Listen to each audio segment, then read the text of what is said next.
euh, pour lequel vous avez été des étudiants pour l'occasion. Donc, ça se peut que vous en ayez déjà entendu parler, parce qu'on en parle à tout le monde depuis 1 an. Donc, OVH, c'est un projet de Séverine et moi qu'on a commencé l'année dernière au Coopératon, qui est un marathon de coopération. On a suivi une démarche inspirée du design participatif. Donc, on parle vraiment de faire du design pour les profs, mais par les profs aussi. Donc, effectivement, la notification devrait arriver, j'oserais dire, dans la prochaine minute. Vous serez à même de pouvoir me le dire. Donc, on s'est penché sur la problématique, on a trouvé des idées, puis on a implémenté une solution que vous utilisez. Donc, c'est vraiment un design qui est passé de on va observer les besoins, puis on va construire quelque chose à on va construire avec les profs. Puis j'en profite pour remercier Martin qui est là, je pense, qui est encore là. Martin Bérubé, qui était le premier à lever la main quand on a dit on va avoir besoin de profs pour le développement, qui nous a mis en communication avec une prof extraordinaire de son institution. Puis ça nous a vraiment permis de travailler avec des profs, puis de les rendre un peu designers aussi à leur tour. Donc, les frontières sont vraiment plus floues que dans une démarche plus traditionnelle de design. Et ce que ça a donné, évidemment, comme vous l'avez vu, vous avez reçu une notification, vous pouvez répondre à des questions. Les étudiants des profs que vous côtoyez ont sensiblement les mêmes questions, mais en fait, ce n'est pas les mêmes que les vôtres. Là, on a un questionnaire sur l'intérêt envers la matière. Et suite à ça, les profs voient le résultat dans un tableau de bord. Donc, on pourra l'ouvrir la semaine prochaine quand on aura un petit peu plus de temps. On pourra vous montrer ce qu'on a vu de vous, finalement. Donc, on a la courbe en haut qui est la moyenne des réponses qui ont été entrées. Dans ce cas-là, c'est le cours de Séverine, un cours d'une session antérieure. Donc, chaque point représente un moment où il y a une notification et la moyenne des réponses qui ont été entrées aux 2 questions. Ce qu'on peut voir aussi, c'est qu'en cours de route, on s'est rendu compte qu'on voulait expliquer peut-être certaines variations. Donc, on a permis d'ajouter des remarques, en fait des petits drapeaux en bas pour dire voici ce qui s'est passé dans le cours, ce qui permettrait d'expliquer, entre autres, une super hausse ou j'allais dire une super baisse. On n'est pas dans la super baisse, entendons-nous, mais un moment où on serait tenté de vouloir expliquer peut-être la prochaine session, quand on va se repencher sur ce cours-là, puis qu'on va se dire, bon, qu'est-ce que je garde, qu'est-ce que je change, bien, ça devient intéressant d'arriver à la baisse pour dire, bon, bien, peut-être qu'un invité de cette date-là, je pourrais peut-être revoir soit l'invité, soit le contexte dans lequel je l'ai mis, soit la demande que je lui ai faite finalement, ou la préparation de mes étudiants. Ça permet d'avoir un recul comme ça. À droite, vous avez la zone de commentaires, que là, on a tout fermé, mais on peut les ouvrir semaine par semaine pour voir tous les commentaires qui ont été entrés. Et en bas, c'est quand on clique sur un bouton en particulier, on peut avoir un point, là, on peut avoir le taux de participation, on peut avoir chacune des questions qui ont été posées, donc les 2 questions, avec la répartition des réponses pour cette question-là. Puis ça encore, c'est venu d'une demande des profs qui nous disaient, ben, moi, le point, il ne me parle pas assez, je veux savoir qu'est-ce que c'était la question cette journée-là, quelle a été la réponse à cette question-là en particulier. Et on peut avoir ces résultats-là aussi par étudiant. Donc, le choix de l'enseignant, c'est de dire est-ce que je vais voir ou non les noms des étudiants. Les étudiants sont au courant. Donc, quand ils s'inscrivent, ils peuvent voir votre prof va voir votre nom quand vous allez répondre ou votre prof ne saura pas qui a répondu. Et dans la section à droite, là, dans les paramètres, où il est écrit tous les étudiants en ce moment, c'est une zone déroulante. On peut aller sélectionner dans la liste pour avoir un étudiant particulier, pour voir sa courbe juste à lui, ses réponses juste à lui, ses commentaires juste à lui. Ça permet aussi à un prof qui aurait pas, qui ne voudrait pas voir les noms, de voir quand même la répartition pour chaque étudiant sans savoir à qui ça appartient finalement, de sorte qu'il pourrait voir peut-être que c'est toujours un étudiant qui répond défavorablement, par exemple, ou de voir quand même qu'il y a une tendance après, même si on ne sait pas exactement quel est l'étudiant qui a manifesté ça, savoir qu'il y a un étudiant, par exemple, qui éprouve des difficultés.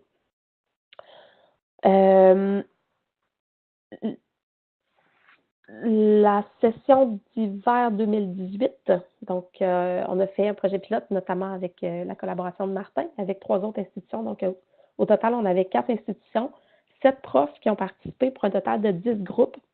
Mais c'est aussi à Jean, je viens comme de faire le lien avec Jean aussi, qui est là.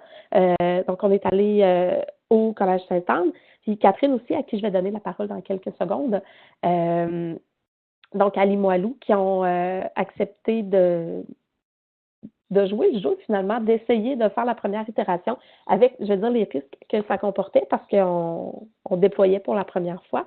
On a 159 étudiants qui se sont inscrits dans ces 10 différents groupes-là. Et au total, on a envoyé 789. Je recommence, on a obtenu 789 réponses. Je dis on a obtenu, c'est plutôt les profs, finalement, qui les ont reçus parce que nous, on ne les regardait pas vraiment, évidemment. Puis maintenant, à l'automne 2018, on a dépassé le cap de 500 utilisateurs. On l'a ouvert à tout le monde, c'est gratuit. Les profs peuvent s'inscrire et demander à leurs étudiants de s'inscrire. Dans les répercussions, parce que, comme je vous dis, on a fait ça beaucoup en collaboration avec les profs, mais on leur a demandé aussi à plusieurs moments durant la session, est-ce que tu as l'impression que ça a changé quelque chose finalement, les avantages, les limites, puis qu'est-ce que ça a eu comme répercussion? Puis une qu'on a eue, c'est en essayant de comprendre ce que l'outil me rend, je me questionne en tant que prof. Je croise ce que j'ai vécu, ma perception de ce que les étudiants ont vécu et ce que les étudiants me disent. Et ça permet de voir que moi, j'ai peut-être une perception de mon cours, comment ça s'est passé aujourd'hui. J'ai une perception de ce que je pense que les étudiants ont vécu. Puis au moment où les étudiants me le disent, ça vient comme ramasser tout ça ensemble, puis ça me permet comme prof de faire les interventions nécessaires. Dans les autres choses qu'on a eues, ça me donne une rétroaction rapide, ça me permet des ajustements rapides dans mon enseignement. Donc, contrairement à une évaluation en fin de session, pour laquelle le prof peut intervenir seulement à la session suivante, par exemple, ou à la prochaine fois, si ça se trouve, c'est l'année suivante, on est capable de faire des ajustements en cours de route.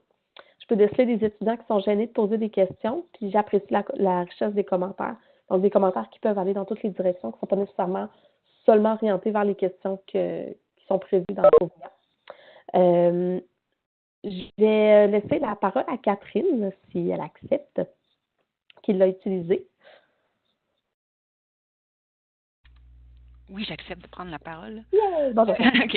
Donc, ben oui, c'est ça. Ben, en fait, c'est Séverine qui m'a parlé que vous développiez cet outil-là. Puis c'est ça, tout de suite, ça m'a intéressé, là, parce que moi, comme prof, c'est quelque chose que je veux, savoir ce que mes étudiants pensent, là, savoir s'ils aiment le cours, savoir s'ils trouvent ça utile. Puis souvent, il y en a qui sont en classe, en personne, il y en a qu'on le sent plus facilement, là, ou qui viennent nous le dire même, comment ils ont trouvé le cours, mais il y en a qui sont plus discrets, puis qu'on arrive moins à rejoindre ou moins à cerner. Puis je trouvais que ça pouvait être un super outil pour ça, fait que j'ai embarqué tout de suite. Par contre, est-ce que ça a eu les résultats escomptés dans mon cas? Pas tellement, parce que le nombre de réponses est toujours resté vraiment faible dans mes cours. Là. Mais il faut dire que j'ai eu des petits groupes où il y a plein de choses qui peuvent expliquer ça. Là, en fait, j'avais un groupe qui participait à la session d'hiver dernier. Et puis, il était 16 étudiants. Puis, au moment de l'inscription, il y a eu comme un pépin technique, je pense, un problème de serveur ou peu importe, qui fait qu'il y en a plusieurs qui n'ont pas réussi à s'inscrire quand c'était le temps, là, quand c'était le moment où tout le monde s'inscrivait. Puis je pense que ça les a comme découragés, là, même si ça prend une minute de s'inscrire. C'est juste le fait de ne pas pouvoir le faire là. Après ça, je leur envoyais des courriels pour leur dire n'oublie pas de t'inscrire, tu ne l'as pas fait, mais ils ne le faisaient pas. Fait que, bref, j'ai eu peu de réponses pendant la session, ce qui fait que j'ai pas pu vraiment en tirer tellement d'informations. Puis là, j'ai réessayé cette session-ci avec 2 groupes, mais 2 groupes, encore une fois, 2 petits groupes d'étudiants justement en tremplin deck dans un cours qui est pas nécessairement le plus motivant, je dirais, pour les étudiants. Puis encore une fois, le taux de participation est vraiment très bas. J'ai 2 ou 3 réponses par cours. En fait, plutôt une ou deux. Donc, c'est ça, ce qui fait que l'effet, ce qui serait le fun, ce serait de pouvoir faire des statistiques sur un grand pourcentage d'étudiants de la classe, là, ce qui est pas mon cas. Mais je persévère et c'est sûr que je vais réutiliser les autres sessions. C'est ça. L'outil s'améliore toujours aussi. Fait que là, les pépins techniques, éventuellement, moins il va en avoir. Il y a un des défis, là, c'est que des fois, il y a des étudiants au début de la session qui recevaient leur notification pour participer dans leur courriel indésirable. Fait que là, ils ne leur voyaient pas, bref, donc c'est sûr qu'ils ne répondent pas, etc. Mais ça se corrige. Merci beaucoup, Catherine. Entre autres, je me souviens que, si je ne me trompe pas, c'est dans ton cours que les étudiants, au début, ont dit ah, mais on ne veut pas que nos noms soient affichés. Puis ça a contribué à faire que Ouais.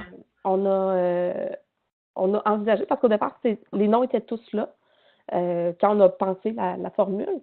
Puis là, on a eu des demandes justement, est-ce qu'on peut casser les noms? Puis là, ah, OK, mais on ne pensait pas que c'était une demande finalement. Fait que, de sorte que on a offert aux profs finalement le choix de faire afficher ou pas. Oui, oui. Oui, c'est ça. Puis effectivement, cette session-ci, j'ai pris l'option là, anonyme. Puis, mais c'est ça, c'est que là, il y a eu d'autres enjeux. Ben, je pense que le problème du courrier indésirable a eu des répercussions là, importantes là, sur le taux de participation de mes étudiants. Merci beaucoup, Catherine. Dans les autres choses, justement, on a formulé des conseils pour les profs, justement pour favoriser un peu l'engagement des étudiants à répondre à la plateforme. Donc, on parlait de paramétrer la notification pour qu'elle arrive pendant le cours, au lieu d'attendre à la fin du cours pour l'envoyer. Donc, ça fait vraiment partie. On accepte que 5 minutes avant la fin du cours, les étudiants vont se mettre à gigoter parce qu'ils reçoivent la notification. On a parlé de présenter FOVEA au premier cours, de vraiment le mettre à la limite dans le plan de cours pour dire, ben voici, moi, c'est un outil que je vais utiliser. De commencer l'utilisation de FOVEA au deuxième cours, une fois que tout le monde est déjà inscrit, pour que tout le monde s'assure d'avoir la notification. Puis, on pense que le plus gros morceau, c'est d'assurer un suivi toute la session. À la fois en expliquant ou en rendant plus visible les adaptations qu'on fait. Donc, pour dire aux étudiants, oui, ce que vous m'avez dit, j'en ai tenu compte et voici ce que je vais faire différemment. Ça n'a pas besoin d'être des grosses choses. Des fois, c'est des choses qu'on aurait déjà fait de toute façon, mais de juste revenir sur le fait que les étudiants l'ont dit et qu'on l'a lu, qu'on l'a utilisé finalement. Ça pourrait aussi être de dire, ben, j'ai vu que plusieurs personnes ont semblé avoir de la difficulté avec telle partie, ou plusieurs personnes m'ont mentionné avoir de la difficulté avec telle partie ou tel module, par exemple. Donc, j'ai ajouté des vidéos, par exemple, explicatives sur Moodle. Fait que comme ça, on vient taper sur le clou de j'ai compris ce que vous m'avez dit, je vous en donne un peu plus.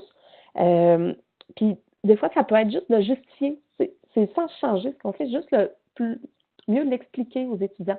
Tu sais, par exemple, si les étudiants disent ah, je trouve que la charge de travail est trop lourde, ben, après ça, on peut dire je sais que le cours était difficile.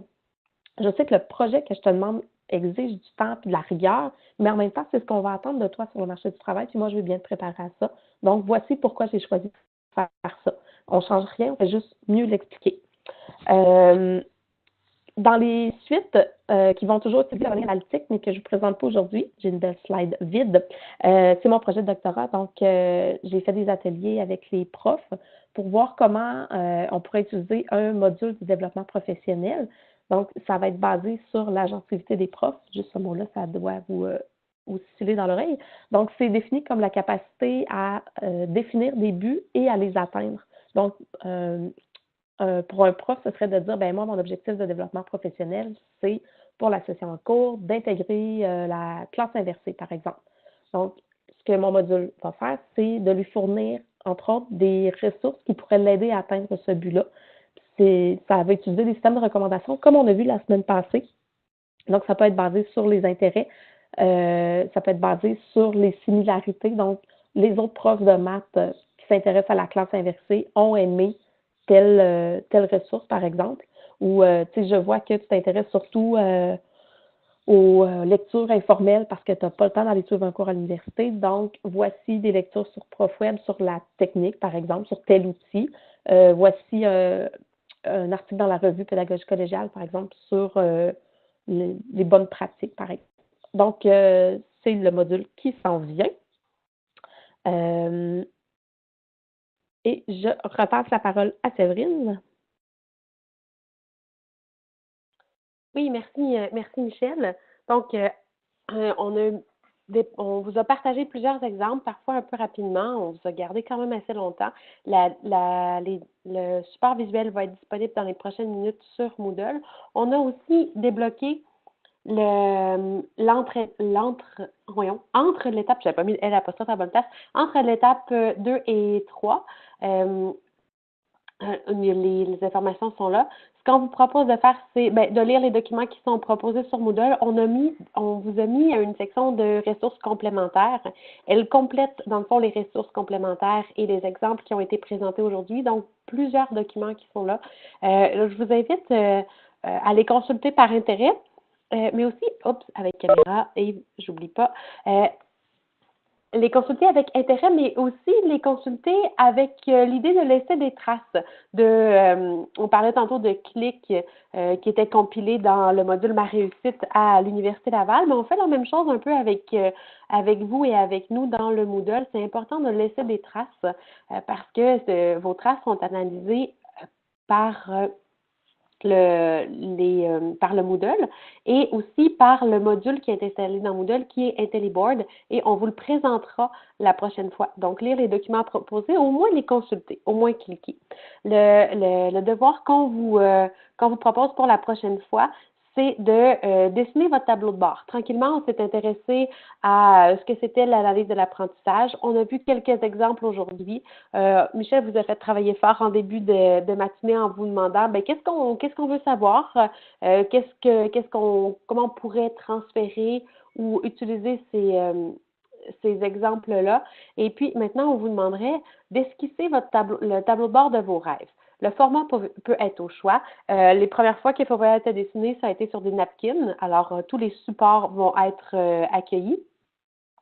Donc, si vous voulez esquisser aussi dans un logiciel, il n'y a pas de problème. Et votre devoir, ce serait de le déposer dans Moodle. On a fait une boîte de dépôt et on vous invite, en fond, même si c'est une esquisse rapide, à la déposer parce que ce sont des éléments qui sont pris en compte par IntelliBoard. On pourra vous présenter la semaine prochaine ce que ça a donné, dans le fond, notre séjour dans Moodle sous le regard d'IntelliBoard. Donc, entre l'étape 2 et 3, laissez répondre à Fovea. Ça devrait prendre 5 secondes si ce n'est pas déjà fait. Lire les documents ou cliquer dans Moodle et esquisser votre tableau de bord de rêve et le déposer dans Moodle. Si je ne me trompe pas, on avait... Ah, OK, ça arrêtait là. Est-ce qu'il y a des questions? Je veux juste dire qu'on a déjà 3 réponses sur Fovea. Ah, c'est bon ça, c'est bon. On prend en compte tous vos commentaires, on les reçoit et les accueille avec bonheur. C'est d'ailleurs, j'utilise Fovea avec mes étudiants. C'est d'ailleurs la partie que je préfère. Dans le fond, la variation de la note des résultats aux items, le résultat qualitatif me fait réfléchir beaucoup et les commentaires me font rêver beaucoup. On reste disponible par courriel d'ici la prochaine étape. Donc, si vous avez des besoins de précision ou des questions ou si vous avez des éléments à partager, n'hésitez pas à communiquer avec nous par courriel ou dans les forums du cours, puisque un forum dans Moodle, vous cliquez, ça laisse des traces, ça rend IntelliBoard content. Et Séverine par le fait même. Bien, tout à fait. On vous laisse le temps de décanter aussi. On sait que ça a été un peu intense ce matin.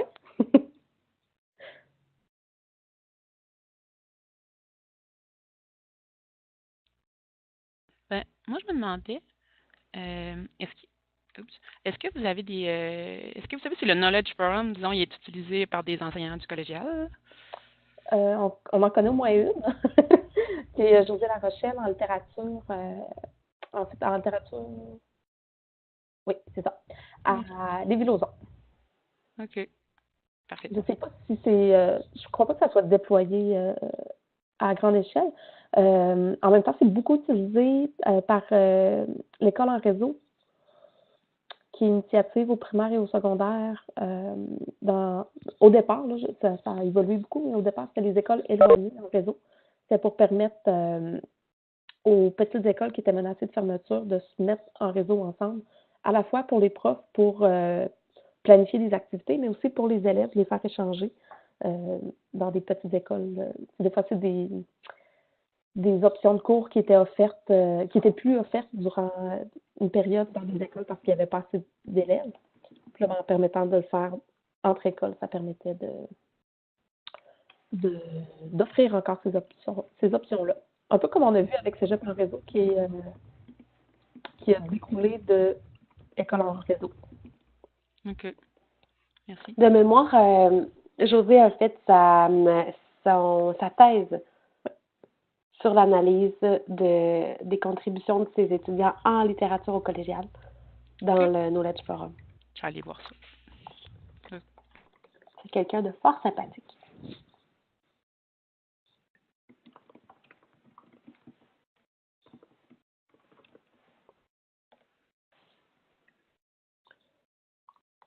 Thèse que voici.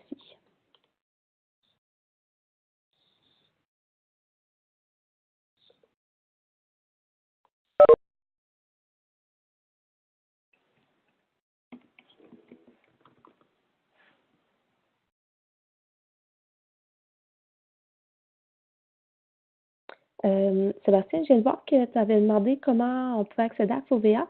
Si tu t'es inscrit la semaine dernière, tu devrais l'avoir reçu par texto ou par courriel, selon ce que tu avais choisi. Si jamais tu n'es pas inscrit,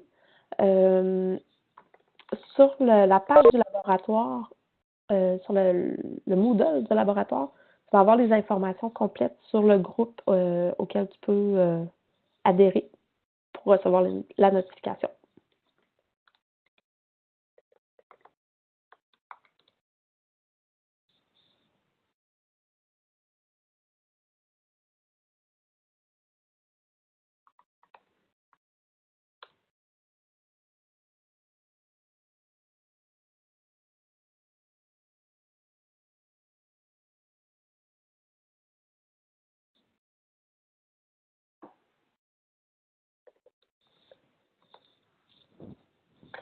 OK, bien, super. Je pense que ça fait le tour des questions. Pour ceux qui ne sont pas partis, on vous souhaite un super bon week-end. On se revoit dans 2 semaines pour se parler d'indicateurs et regarder nos propres résultats et rêver le tableau de bord idéal en se basant sur ce qu'on veut savoir. On va sûrement vous ramener le modèle revisité de Bernard la semaine prochaine aussi. Donc, merci pour votre présence. On est rendu à cette réponse sur FOVEA. J'espère que ça vous inspire, au-delà de vous assommer. Oui, merci beaucoup, mesdames, pour cette super présentation. C'était costaud aujourd'hui, c'était intéressant. On vous promet de la légèreté parce que la prochaine fois, parce que ça va être le mois de décembre, puis moi, je vais être dans l'esprit des fêtes. Ou dans la correction. Les deux, Michel, les deux, ça va ensemble. Merci, Jean-Pierre, pour le soutien aussi. Oui, malgré les petits bugs de départ, je pense que ça s'est résorbé durant le reste de la présentation. Donc, à ce niveau-là, j'ai aucune idée qu'est-ce qui a pu se passer, mais bon, la magie du numérique. L'important, c'est que ça soit réglé rapidement. Oui, tout à fait. Bon, c'est parfait. Alors, je vais clore cette rencontre. Parfait, merci beaucoup. Merci, au revoir. Bye.